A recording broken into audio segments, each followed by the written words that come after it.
Kung gusto nila bastusan, di bastusan. Ang mga gusto pong ilalabas pa ang ikababagsak pa ng administrasyong ito. Na-imbierna si Pinky Panfilo Lacson sa minority diyan sa Senado, lalo na po kay Senador Marcolita at kay Mangga Bulok ka na ba?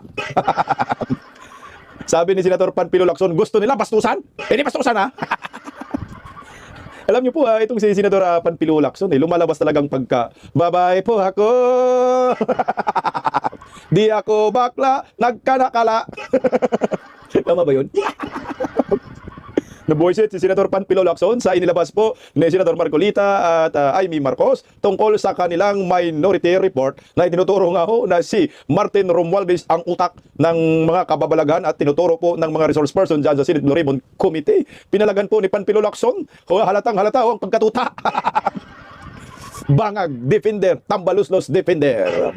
Ito naman po, nagpa-press ko na naman itong si Congressman Leandro Levesty tungkol sa kanyang inilabas po na report na top contractors ni Bongbong Marcos. Aba, meron pong banta si Leandro Levesty mismo sa harapan ng mga media na di umano'y pag hindi tumigil sa kakaatake at paninira sa kanya itong mga kalyado ni Bangag. Aba, baka ito pa ang ikabagsak ng admin di umano dahil meron pa siyang ilalabas na mga ebidensyang nag-uugnay sa flood control sa gobyernong nakangiwi ang panga.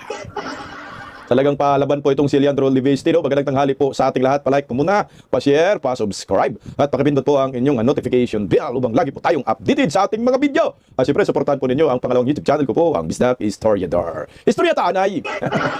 Ito dahil mag-istorya po tayo, unahin po muna natin ang pagkabuwisit po ni Panfilo Lacson diyan kay Senador Marcolita. Dahil po sa inilabas po na minority report na maraming amendments at rekomendasyon ang naturang senador at kanyang mga kasamahan diyan sa Senado. Hindi po nagustuhan ni Senador Panfilo Lacson ang rekomendasyon at kanilang sariling report. Kaya hito na imbierna. Nagpa-interview sa mainstream media, One News. At anak ng kagwang, bastusan ba ka daw? O sige, bastusan na! Labas talagang pagiging Darna! Ako ay isang model doon sa Senado. Gabi-gabi nagdakdak. Nasita ni Marcolita. Unahin po muna natin mga kabisdak itong pagka-imbierna ng chairman ng Senate Blue Ribbon Committee na si Panfilo Lacson. Napanood namin yung Blue Ribbon Committee hearing on Monday, Senator, and your frustration is very apparent. Umabot na sa, I watched your opening statement where you ended by saying, shut the, bleep up.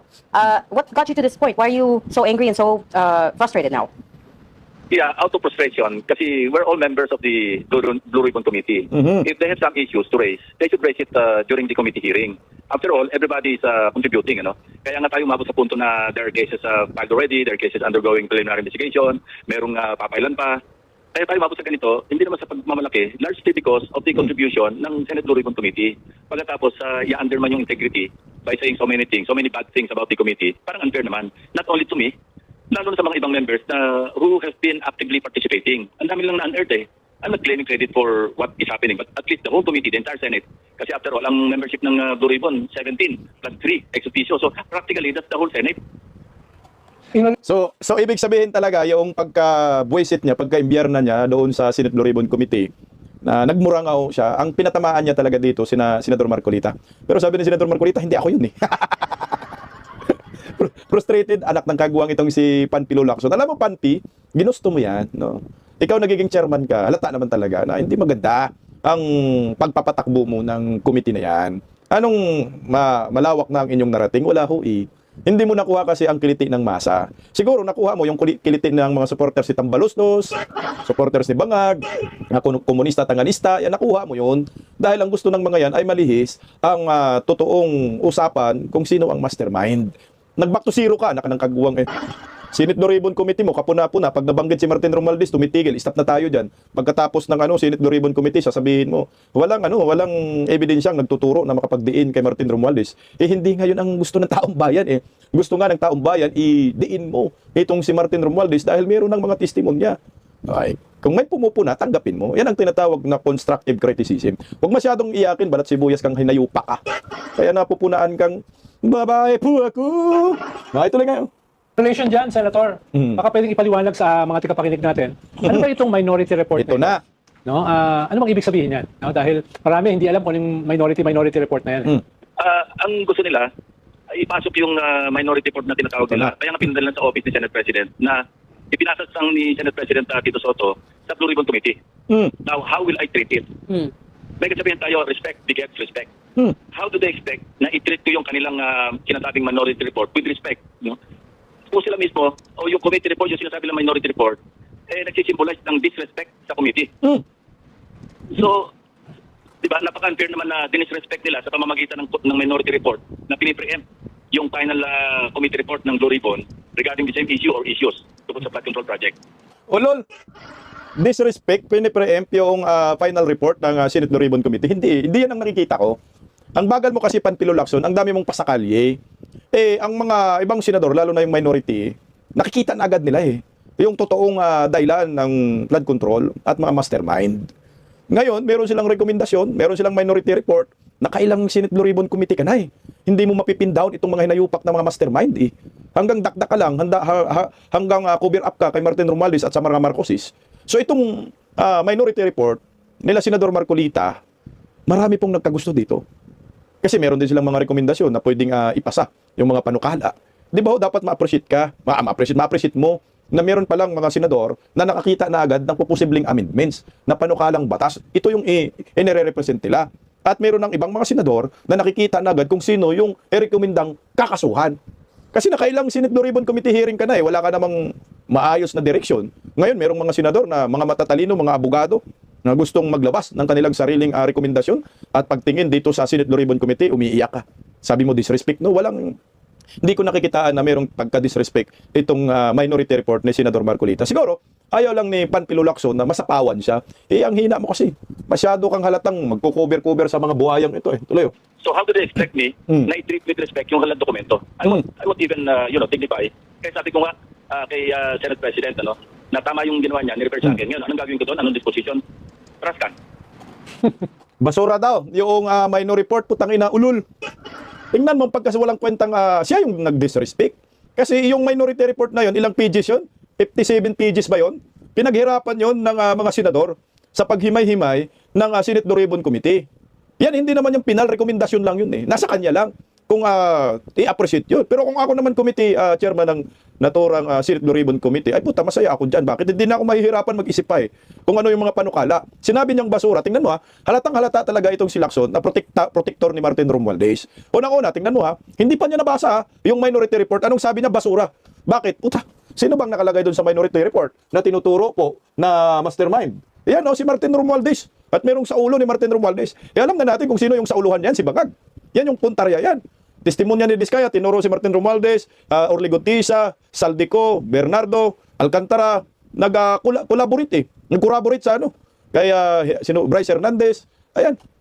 Nag-corroborate sa lahat ng mga testimonya nila at ang tinuturo si Martin Romualdez. So ngayon, ikaw nakakita ka ng ganyang diagram, matrix, tapos sasabi, nagagalit yung isang committee chairman Panfilo Lacson at sinasabi ngayon disrespect at sinasabing basura yan. Ano sa tingin po ninyo ang impression po ninyo dito kay Lacson? Nasabi basura lang yan. Hindi, protector ka ni Martin Romualdez kasi maliwanag man ang pinupuntarya ng minority report na tinatawag nila Senador Marcolita ay si Martin Romualdez. Bakit ka nasaktang buwang ka?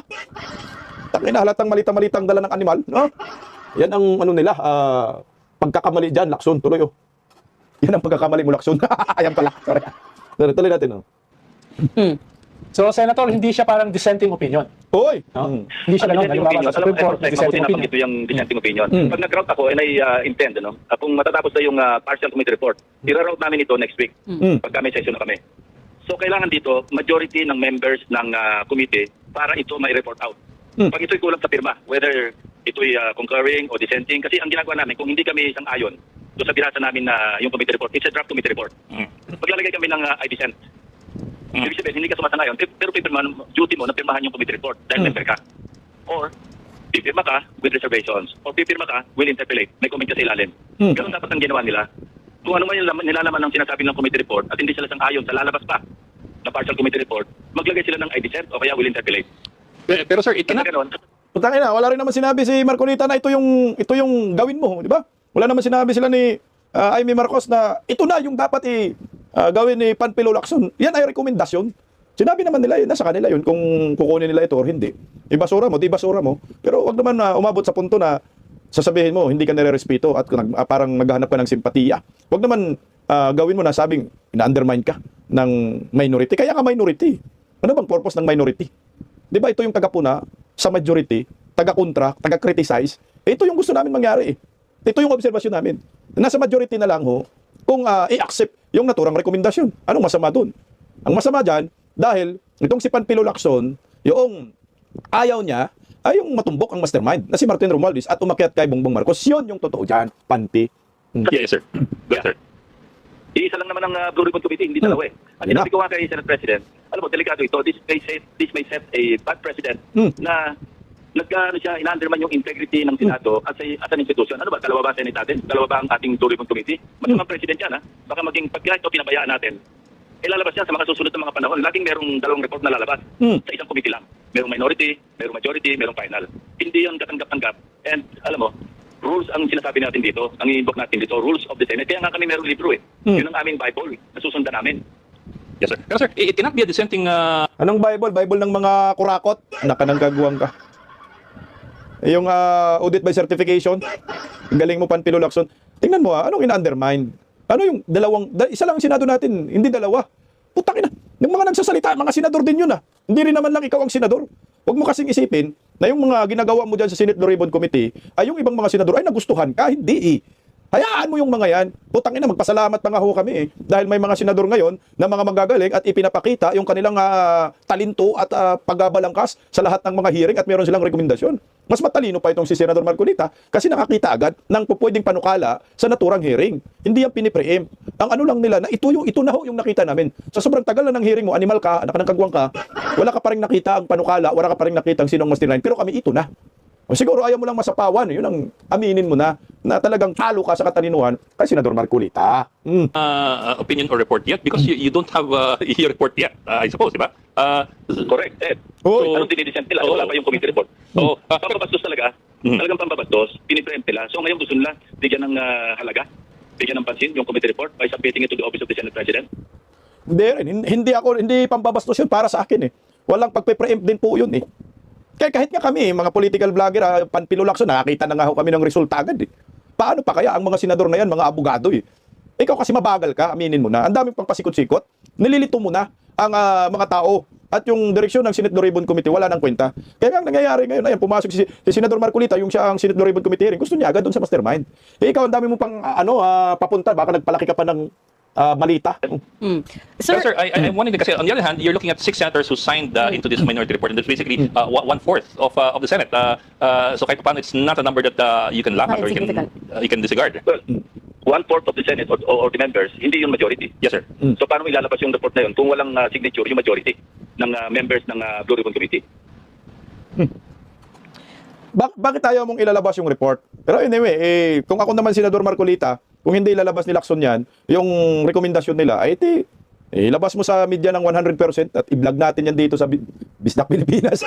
Diba, inilabas na, pero hindi binasa talaga, hindi in-explain ni Senador Marcolita yung kanilang minority report, kung ano yung mga nilalaman doon. Pero yun na lang ang gagawin din ni Senador Marcolita or magkaroon ng parang privilege speech si Senador Marcolita. May basahin niya yung minority report. Kailangan kayong majority, respeto nyo yung minority. Kasi pareho naman kayong mga senador eh. It's a 576-page report, Senator. Oy, 576 pala, definitely took them a while to put this together. Did you know that the minority bloc... Tingnan mo 576 pages pala, akala ko 57, kulang ako ng 6 576. Mantakin mo yan, ini-small mo yung report na yan, puta, pinagpuyatan, pinag-aralan yan. Hindi lang yung kagahapon o kailan lang ginawa. Yan yung nakikita agad nila. Advance masyado ang minority sa pamumuno po ni Senador Marcolita. Siyempre, nakikita na agad, nag-take down notes na, kumbaga, detalyado, nakasunod sa hearing. Pero itong si Panfilo Lacson, mangyak-ngyak. bloc is putting this together? And secondly, nabasa niyo na po ba? Hindi ko papasahin eh. Oh. Hindi mo kakantanga dyan. No? Sabi mo, basura yan. Disrespect. Hindi mo pala binasa, sinabi mo na basura. Buang kang animal ka. Bugok. It's not an official report. Yun naman lang pang media. Di sa media nila ipalabas. So wala po kayong balak basahin the so-called minority report? Sa amendments, doon sila mag-introduce, mag-count sila from the so-called minority report nila. Doon na ipasok sa amendments. At kung ito'y bobotohan ng majority ng members ng sa floor, kasi plenaryo na yan eh. Pag nakakuha sila ng 13 votes para naipasok yung palang amendments, then we will adopt the amendments as part of the committee report. Because Buang tong senador na to talaga, no, masyadong ang tawag yun. Ayaw niya masapawad, gusto niya siya yung bida, gusto na siya yung magaling. Parang ganun, may kaibigan ba kayong ganyan? Parang siya lang yung tama lagi to. Tanggapin mo naman na meron talagang mga senador na umaangat at mas matalino pa sa'yo. Ikaw, ang tagal mo na sa Senado, wala ka namang kwenta. Senador Marcolita, bago lang, ang dami ng ipinapakita eh. Yan ang mahirap dito kay Lacson eh. Gusto niya, ako lang ang sikat, anak ng kagwang. Because I'm also thinking there could be some useful insights or information in there that could help you along with your own investigation, right? With the official Blue Ribbon Committee investigation. Pero, I agree, pero at the proper time, hindi ngayon. Uy, kung binasa ko yung Pero minority, proper time for that eh. Amendments eh. buang at proper time, kailan? Kung lalayas na si Tambaluslos? Hindi, kailangan maglabas ka na ng initial report mo. Kasi nakailang hearing ka na, buang ka, pinagkakitaan mo lang ang taong bayan eh. Hindi pwede. Kailang hearing ka na eh. Senador Marcolita, nakatatlo lang yata eh. Mayroon na agad report. Kamalas mo dahil Senate Blue Ribbon Committee rin chairman dati si Senador Marcolita. Di nasundan ang investigasyon. nung binasa ko, Sen, yung minority report, it's basically a critique ng Uy! handling ng Blue Ribbon. Utang ng bangas ka. nyo. There you go. Yeah. Yun There yung you go. focus ng minority report. No? At ayun nga, Alam based mo, doon. Yeah. Second Ronaldo, no? Isa lang conclusion dito, may mga bitter eh. Uy, Hindi matanggap na hindi na sila nasa majority. They cannot move on. Yun lang yun eh. hindi, ikaw yun eh. Di ba? Panpilo Lacson. Hindi mo rin matanggap na mayroong mas magaling sa yung senador. Hindi mo rin tanggap na mayroong ibang mga senador na may nakikita na agad na puposibleng mga panukala at nakikita yung mastermind. Hindi mo tanggap. Ikaw yung hinayupa ka, ikaw yung ampalaya. No? Tsaka ikaw naman yung bida-bida dyan eh. Tingnan mo si Senador Marcolita, yung Senate Blue Ribbon Committee chairman siya, nag-privilege speech ang buang na to. May mga pasabog, no? Na ilang contractor daw, mga 60 plus. Ni-undermine niya, yun talaga yung in-undermine niya, yung Senate Blue Ribbon Committee. Pumalag ba si Senador Marcolita? Hindi, inayaan lang niya. Merong Senate Blue Ribbon Committee hearing eh. Bakit hindi pinipresenta ni Panpilo Lacson yun? Kasi ginulo niya ang Senate Blue Ribbon Committee hearing. Ang gusto pala nila, agawin yung committee. Eh, yun nga ang nangyayari. Ikaw yung ampalaya, buang ka. Tuloy oh. Ano, wala naman masyadong bago eh. Nakalagay lang doon, dapat isama daw yung mga principals, katulad ni Saldico, ni Speaker Martin Romualdez, no? Bakit daw puro mga small fry, yung mga ganun. Kumbaga hindi bago. Pero yung pan doon Wala ay yung pa tayo direct attack sa inyo. Bakit? Yeah, nababasa ba nila yung isipan ng mga miyembro? Pag nag-drop kami ng committee report, nababasa nila isip ko na hindi ko isasama si Saldico at saka si Martin Romualdez. Ba't nila pinapangunahan? Tanga mo. Itong kalbo no, sulsul din tong kalbong hinayupak na to. Eh puta halata naman talaga eh. Kailan mo dadaliin si Martin Romualdez? Kahit nga si Saldico, hindi mo idinidiin eh. Ba't mo pinangunahan daw? Puta kinagalit ng tambayan, tanga mo. Galit ng taong bayan. Gusto nang makulong tong mga buhaya. Ngayon papitiks-pitiks ka para ang bayot eh. Eh, yun ang gusto namin kasi Senador Marcolita tinumbok agad si Martin Romualdez. Eh, ikaw tinumbok mo ba? Kailan? Pag puti ang uwak? Kailan? Pag makatakas na si Romualdez? Ulul. Wala, nasaktan ka na, nasa pawang ka kasi eh. Ba't nila pinapangunahan yung committee? Yun ang mali doon. I don't, hindi ko naman sinasabing mali yung kanilang observation o naman yung kanilang isinama. Pero this is not the proper time. Kailan? Kung gusto nila bastusan, di bastusan. Kaya nga sabi ko, respect begets respect. You insult me, I'll insult you back. Uy. Sir, parang kasi I'm sure a lot of people are already pretty confused about what's happening. Like Kaya sa hidden purpose yun ang intention talaga. The motive is to confuse the people into believing na wala nagagawa yung Blue Ribbon Committee. To undermine the process. Kasi like it or not, Yes. people will not read the entire report, whether it's the committee report or this. Walang kwentang mga reporter na to, no? Lalo ka na Buplax. Ikaw yung gumagawa sila ng apoy eh. Sinusulsulan nila si Panpilo Lacson eh. Kaya si Panpilo Lacson uminit din. Putangin na, bastusan ako. Hindi naman yung pambabastos. Ang bastos dyan si Lacson. Kailangan mo, respeto mo rin. Yung kapwa mo senador. Kasi nagiging Senate Blue Ribbon Committee yan eh. Yan ang problema mo dyan. Nang nag-umpisa si Marcolita, maganda yung direksyon. Nung pumasok ka, sisipin mo, mantakin mo, pangalawang hearing pa lang kayo ni Marcolita, tumbok na si Martin Romualdez. Nung pumasok ka, nawala yung pangalan ni Martin Romualdez. So ngayon, hindi pagkikriticize yung putangin ng kalbo kang liyamas kamas-kamas. Yung minority report. Ang sa akin doon, yun ay 576 pages liyamas, nabasa mo ba yan? Tapos sasabihin mo, ang direction ay pangkikriticize talaga kay Panpilo Lacson. Hindi. Yung rekomendasyon ng minority ay nasa kay Lacson yan kung anong gagawin niya. Yung sinabi siyang basura, di basura sa mukha niya. Pero sasabog rin yan sa mukha niya. Para sa akin, kung hindi niya papansinin to, iba ka ho. Magpamidya, magkaroon ng parang conference itong si minority at i-discuss yung kanilang minority report. O paano yun? Pag na-discuss, hindi mapahiya ka Lacson. Yan, hindi naman diniscuss niya ng minority yung kanilang report. Pinakita na meron kaming rekomendasyon. Meron kaming nakikita na pwede posibleng gawin at pwedeng gawin ng naturang komite. Nasa kanila. Ang problema balat sibuyas, pinapalabas pang nabasto siya at na-undermine at napipreempt yung final report ng naturang komite. Wala nga, nababagalan nga ang taong bayan. Yung minority, meron silang initiative na ito kami. Ito yung nakikita namin sa Senate Blue Ribbon Committee investigation na napakatagal na. Nainip na ang taong bayan kung sino dapat yung tukuyin ninyong mastermind. Kasi at the end of the day, ang sisi pa rin ito sa inyo, Lacson. Sa mga senador pa rin. Na hindi nyo inayos yung trabaho ninyo. Na ang nakikita ngayon ng taong bayan, ikaw ay protector ni Martin Romualdez at ni Bangag. Wala nang iba. Ngayon, medyo maangas ka, no? Tapang-tapang ka ngayon kasi nga, yung amo mo ay nasa palasyo. What if babagsak? What if masipa? Meron pa naman one time, big time. Lalo na po ito. Yung sabi pa naman ni Leandro Leviste, pag patuloy nyo pa akong gigipitin, may ilalabas pa ako na mas mabigat at baka ito ang ikakabagsak ng gobyernong Bangag. Kasi nga, meron na pong inilabas po na bago naman, lista si Leandro Leviste ng top contractors. Number 1 nga doon yung construction company ni Saldico. Bilib rin ako kay Leandro, matapang din talaga to, hindi basta-basta bumibigay. Pakinggan po muna natin yung mga birada ni Leandro Leviste. Narito po. Hininamin ko lang po maraming mga nakikiusap na tumigil na ako. Pero kaya sinimulan ko ito sa akin nung paliwanag dahil kaya lang naman ako tuloy-tuloy na nagsasalita dahil sumasagot kayo. Kasi kahit na magsasalita ako, kung hindi naman kayo ang sasagot, sasabihin ng mga reporters, hindi yan newsworthy. Di ba? Pero pag may sagutan, mas nagiging newsworthy siya. Baka kung hindi ka lang kayo sasagot, upload na lang ako sa Facebook page ko. At walang magko-cover, di ba? Pero actually, dapat nga na hindi lang data dump ang ating inilalabas. Kung hindi, yung mas maraming pang findings ng kaugnayan ng mga specific proponents sa files at ng mga proyekto. At meron po akong mga inihahanda ngayon. So, baka susunod na mga sasagot sa akin, maglalabas naman po ako ng mga mas spesipikong ibang mga proponents at mga contractors. Kasi, ang payo sa akin ni Lacson. aking hinahangaan na Senate President Pro Tempore Ping Lacson, huwag naman araw-araw at huwag bara-bara. Pero kung araw-araw sila magbabanggit ng pangalan ko, Correct. kailangan ko sumagot, di ba? Tama. Pero No. nasa iba na lang kung gusto nilang araw-araw na banggitin ang pangalan ko. Pero Sarkasam yung banat dyan ni Leandro Leviste. Sabi nga, wag araw-araw. Tama rin naman si Leandro. Putangin na mong Lacson eh. Siminto ka talaga.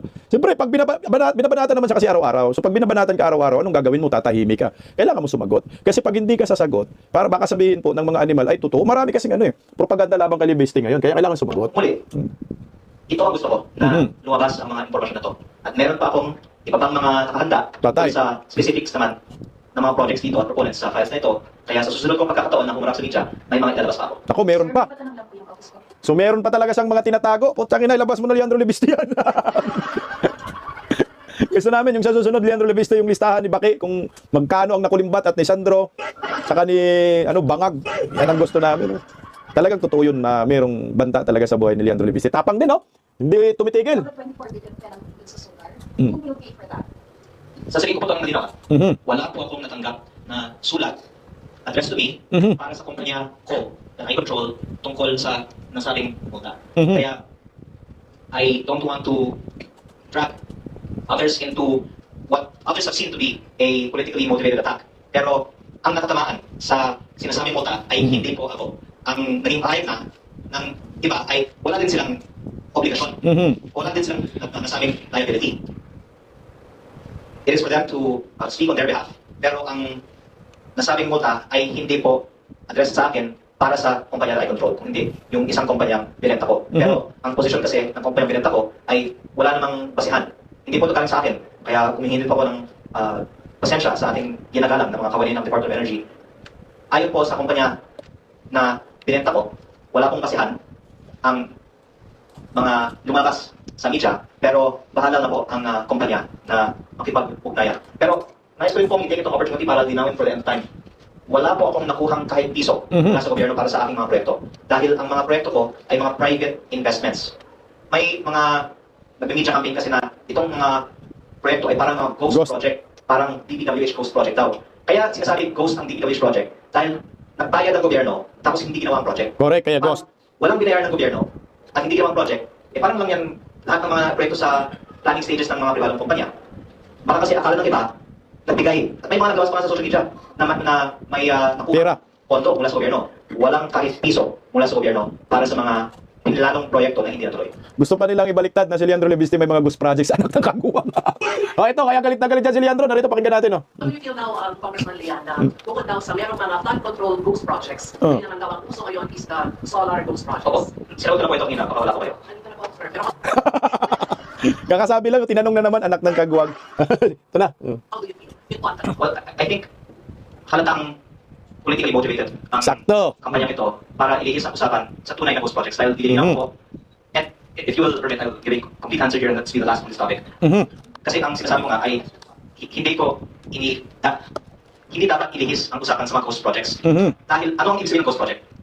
Nagbigay ng pera ang gobyerno at hindi tinapos ang pinagkasundoang kontrata. Correct. Ako po ay walang nakuhang kahit piso mula sa gobyerno. Dahil ang mga proyekto ko ay mga private investments. So, thank you for asking about my feelings. I feel that it is ridiculous that we are even discussing this and that the media is cooperating in a diversion from the real issue. Because there is no public funds that are involved in this topic. It is about private investment that did not continue. And there is no direct harm that can be identified by anybody from the not pursuing private investments. By the way, ganito po para malinaw lahat. Ito na. Maraming mga nakikiusap na tumahimik ako tungkol dito at titigil na rin ang mga atake sa akin. Pero, nasa kanila, kung gusto nila, na tuloy-tuloy ako na maglabas ng impormasyon at baka ang mga kasama nila ay matatamaan. Pero kung ako ay pumili, personally, nag-enjoy ako sa mga ginagawa ko. Dahil, syempre, napapatunayan din na may mga nagtamaan sa mga sinasabi ko. Tama. At Lalo na si Bangag. I'm not addressing this to the media, I'm addressing it to others who might be listening online. Ako po ay nakarating dito dahil kinakalculate ko ang mga ginagawa ko. Alam ko na walang mahanap na tunay na butas sa akin. Wala akong itinatago at hindi ako kaya gawan ng credible na kaso. Kung meron man magawang anumang credible na kaso sa akin, hindi ako hahanap ng ganito sa inyo ngayon. At kung may mga ipilit na gumawa ng anumang hindi totoong mga aligasyon laban sa akin at tutuloy-tuloy pa ito, tutuloy-tuloy pa ang aking mga pagsasagwat at pagharap sa media at baka ang mga susunod kong ilalabas pa dahil sa airtime na ibinibigay nyo sa akin ang ikababagsak pa ng administrasyong ito. Patay. Kaya sa inyo, kung gusto nyo tuloy-tuloy na gumawa ng mga istorya tungkol sa akin, kasi baka alam nyo ano ang kaya kong gawin pa, baka ito pa ang magiging ikababagsak ninyo. Patay kayo dyan. O, yan na, Bungit. Mukhang si Leandro Leviste ang titibag dito sa kay Bungit eh. Masyadong malakas yung kapit ng panga ni Bungit.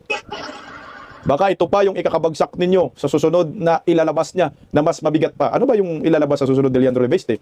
Isa Cabral Files nga ho, nagkaaligaga na ho sila. Parang di na nila alam. Kaya black propaganda, kaliwat ka, labang kay Leandro Leviste, pati kumpanya nadadamay na, pati yung ghost projects, binaliktad pa, anak ng kagwang. Si Leandro na tuloy ngayon, may ghost projects, pero kaabang-abang ha, itong ilalabas no, sa susunod ni Leandro Leviste. Ano kaya itong mga dokumentong ito? At ang sabi pa naman niya, yung mga source niya ay mga empleyado ng DPWH na naglilink sa kanya. Sinisend daw sa email, so panigurado ho ito bulilyaso. Sabay na kaya ninyo sa ano? Sa one time big time, no? Para malaman talaga kung talagang pasabog ba, no? One time big time ni Manong Chavit Singson kasi magpalabas din daw po ng Polvoron video. O ayan, naimbierna si Panpilo Lacson sa Minority Report ni Senador Marco Lita at banta ni Leviste, ang admin, talagang ikakabagsak pagtuloy-tuloy ang paninira daw sa kanya at may ilalabas pa siyang mga mabibigat na mga dokumentong magtuturo sa mga kurako.